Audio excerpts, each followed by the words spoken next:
It's me again. Something I've always been fascinated by is the idea of YouTubers having music careers. Sometimes we'll see somebody get super popular on YouTube and they're able to shift that popularity into something actually musically successful. I think the most obvious example of this is someone like Joji, who has like a whole sector of his fan base that aren't even like familiar with his YouTube stuff. Bo Burnham, I think, is another really successful example of this. His career is a lot more multifaceted, but you get the point. We've seen people launch successful music careers based on their YouTube popularity. It's an actual pipeline that we've seen happen. Now, we're seeing Dream try to do this right now, for better or worse.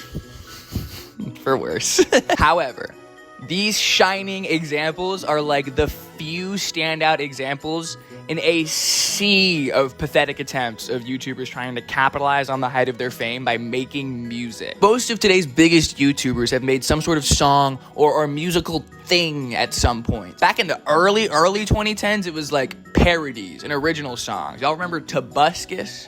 Wonder what he's up to now. In the middle of the 2010s, however, as the landscape on YouTube began to change, Let's Plays were beginning to die down, a new musical trend began to dominate the website. Fucking diss tracks, baby. In real rap music, not whatever this fake YouTube bullshit is. In real rap music, diss tracks are a chance for another rapper to play up this kind of public beef and be kind of clever about their personality. For a variety of reasons I'll get into, diss tracks took YouTube by storm, and from like 2016 to 2018, so many massive YouTubers capitalized on this trend of making a shitty beat, spitting some shitty bars, and watching the money roll in, dude. And so, in this video, I thought I would take a fond stroll down memory lane and revisit this era of YouTube characterized by fucking dudes flexing. A stroll down memory lane to revisit these popular diss tracks that I'm sure have aged so well. Yeah, I'm sure they've aged so well.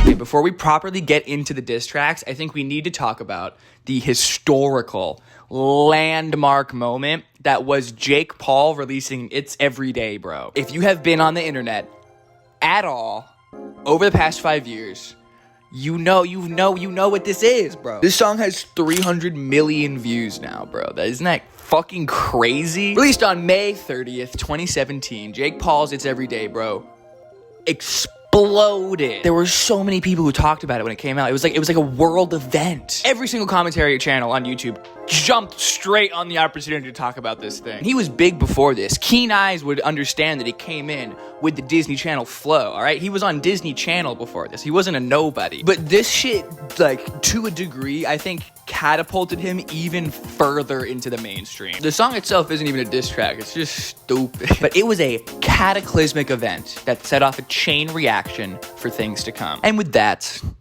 diss track number 1.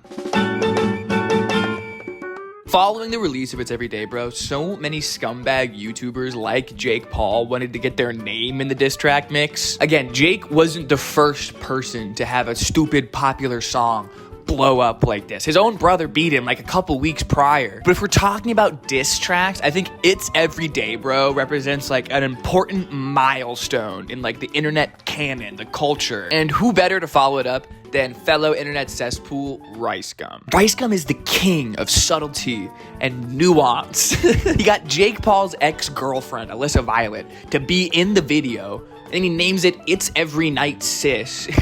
To make things worse, like, this is one of the better ones. There's like a couple decent bars in here. Alyssa alludes to the fact that Jake's ability to get women is predicated on like primarily financial transaction.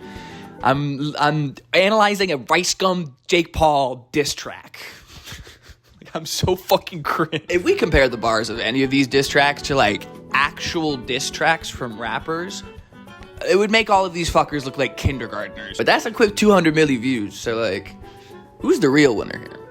Not me, that's for sure. Ricegum doesn't care about Jake Paul, bro. He cares about capitalizing on his infamy and making a bag off of it. And he's low-key genius because it worked. Gonna put some rice in this beef like some Thai food. Ain't nobody care about your Disney show. Like, these bars are mid. They're nothing special. I think the beat on this one is one of the better ones. And look, this is a really low bar, but compared to the other ones, I think Ricegum's flow on this one it's like, it's okay. B tier, this one's okay in the grand scheme of things. ricegum, get your bag, king.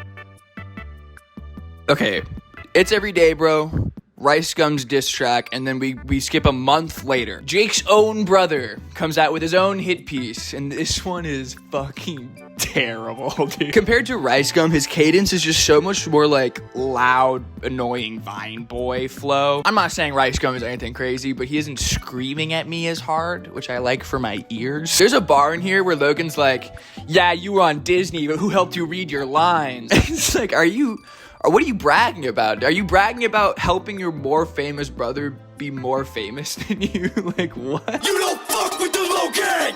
Hold up, I'ma throw it. Wait, who the fuck is this guy? Yo, put a stop on the play. Put a stop on the play, bro. Why did he bring in 6 high schoolers, bro? Bro, these guys look like they ripped their vape through their sleeve mid-class, bro. Somehow even more prepubescent Dobre brothers. Bro, these guys look like me. Dude, and the beat switch? What happened, Jake, man? We used to love each other. What is happening on this song? Soft boy Logan Paul looking off into the sunset, plugging his fucking merch like an asshole. Oh, that's Alyssa Violet. Used to be. Wait, and then he also brings in Alyssa Violet? Okay, maybe this is the best one, actually, and I was wrong. Now she in the low gang, and you know she on my team. I'm not even gonna comment on that. I'm just gonna let that one speak for itself. She doesn't even rap like the last one. She's just here, like, oh, Jake, your ex-girlfriend, ooh. Dude, and then they fucking kiss at the end. This one is out of pocket. C tier. Pick up my emo high school friend group, and it's A tier. Okay, so then a couple weeks after Logan's, ricegum hops back in the mix. Second round of smoke. Ref's just letting it happen. ricegum could not let the bag die, all right? He saw how much he made off that first one, and he had to double dip. There are a couple funny bars in here, though. Hit me up, tried the link, but I'm not a bio. So nowadays... Fucking D tier. There's like 17 models in this one, and it's still not enough, ricegum. I think we need more. Okay, so ricegum and the Paul brothers, right? They're one pocket of this diss track wave. But then there's also what's going on in the UK. There are these British YouTubers called the Sidemen.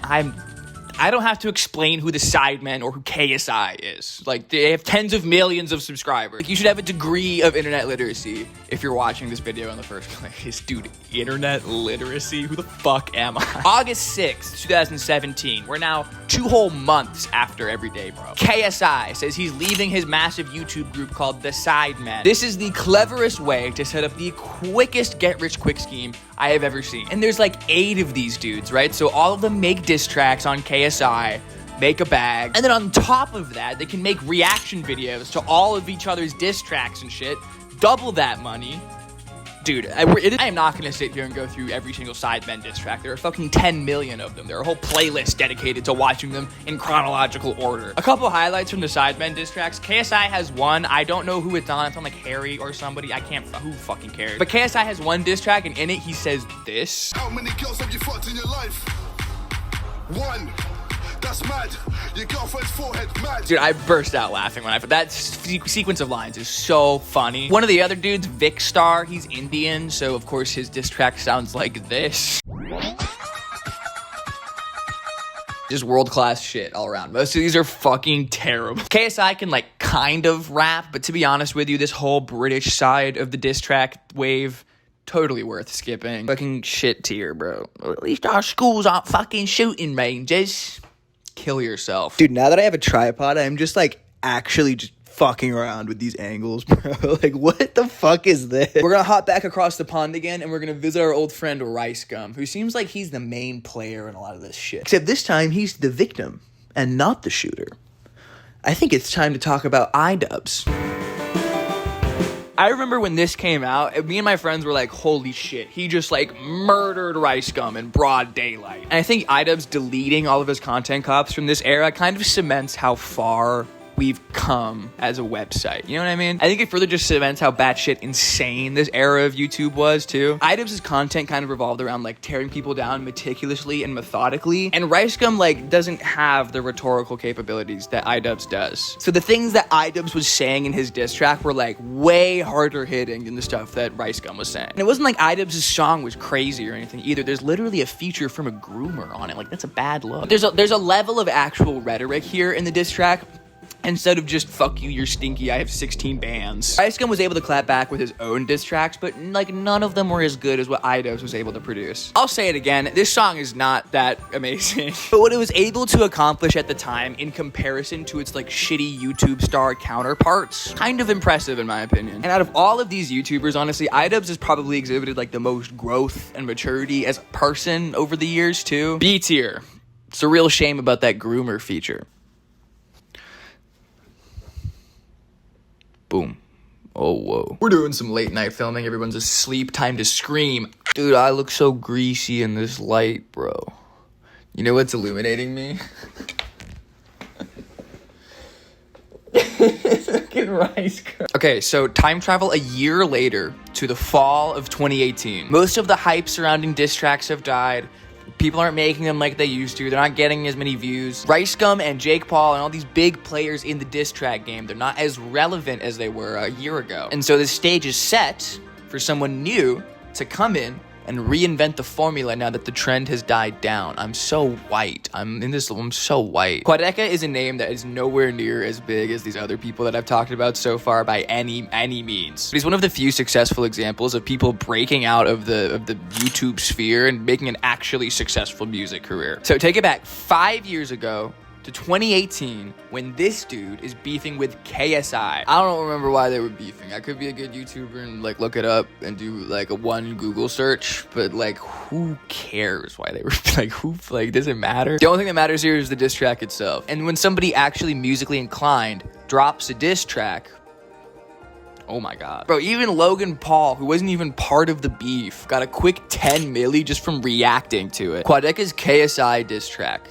is the best YouTuber diss track, and it isn't even close. Most of the other people who were doing this because they wanted to like flex and capitalize on some fame that they had. None of them had any intentions of producing anything like this musically. So when this dropped, it was crazy, bro. And it's still crazy. It's the only diss track going back and listening to all this shit that I still am like, this is actually pretty good. This kind of hits. Dude, the bars on this thing. I am 18 making main stages. You're 18 and a virgin in the basement making rape faces. But to be honest, bro, I wish that I was still a fan. Logan Paul, come and film this. I think I just killed a man. All right. The vibe just changed a little bit, dude. I'm not gonna lie.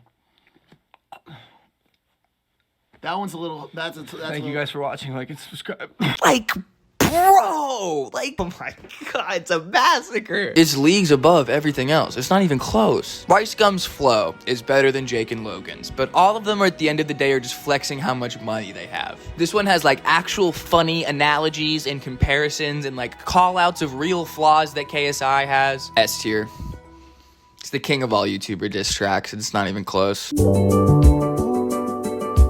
And now we come to the final diss track of the video. Yes, I know I didn't cover the 700 million diss tracks that were around at this time. These are really only the ones that I remember the most, that had the biggest impact on me, and I feel like the diss track culture in general. So sorry if I missed yet another diss track by yet another annoying rich dude who struggles with masculinity. I can't please everybody, but if there's one diss track I had to put in this video, one diss track that's maybe the culmination of all of these diss tracks of this whole era itself, it's PewDiePie's Bitch Lasagna. This song is by no means a masterpiece. It has become the anthem of so many Reddit communities around the globe. It's cringe. But it represents such a special moment in history that I don't think has been replicated today. PewDiePie versus T-Series was a cultural phenomenon. It doesn't matter if you didn't watch him and you were only on the outskirts of the war, or if you made 100 new fake accounts and subscribed to him every single day. It was a moment. PewDiePie being overtaken as the #1 individual individual channel on YouTube marks the end of an era. For me, it kind of marks this end of individualism in the Wild West that YouTube represented in the early 2010s, and it kind of marks this shift towards more corporate internet culture. I think it's really interesting how like NFTs and cryptocurrency and corporate and brand Twitter, all the idea of everything being a company, being a grind. I think this idea has been popularized on the internet since PewDiePie has been overtaken by T-Series. I'm not saying that's what did it. I'm saying that moment was indicative of cultural things to come. Seeing him dethroned like that also forced a lot of us who grew up on the internet to realize just how far this thing that's embedded into all of our lives, that being the internet, just to realize how far it's come. YouTube has evolved over the past decade into something unfathomable. And seeing PewDiePie dethroned like that, for me at least, was really a moment of reflection. It was a moment of, damn, things really aren't the way they used to be. And they aren't. When's the last time you saw a YouTuber diss track blow up? It's been a while. They're still around, I'm sure, but that's just life. Trends change. People move on. People stop making shitty music about how much money they have. But if you were around for this era of YouTube, you know how hard this shit hits. It's all pointless bullshit at the end of the day. All of this internet drama and tomfoolery. Nowadays, there's like some new massive drama every other day, and it's hard to keep up with all this screaming and anger. And Jacksepticeye said, "What about Mr. Beast?" That drama's already excruciatingly old by the time I'm writing this, and it happened last week. It wasn't even drama, but everything is drama these days. What the fuck am I saying? I think what I'm saying is I miss these shining moments of individualism. Single people making something that even if it is creatively shit, it's still really fun to be a part of and talk about instead of making a TikTok or arguing on a podcast. I think if I've learned anything in this video, it's that I low-key miss diss tracks, bro. I miss when internet beef was cornier and it didn't matter as much, and now we just have this swirling vortex of everybody screaming and being mad at each other all the time. And maybe I'm just wearing rose-colored glasses. Maybe the internet hasn't changed that much since I was a kid. But if that's the case, I implore all of these people to come back and hit us with one more banger. ricegum, Jake Paul, Logan Paul, Quadzeka. This is a call to action, boys. Why settle it in the ring when you could settle it with a sing? It was horrible. That was horrible. I'm gonna go kill myself. That's all from me. Take care, everyone.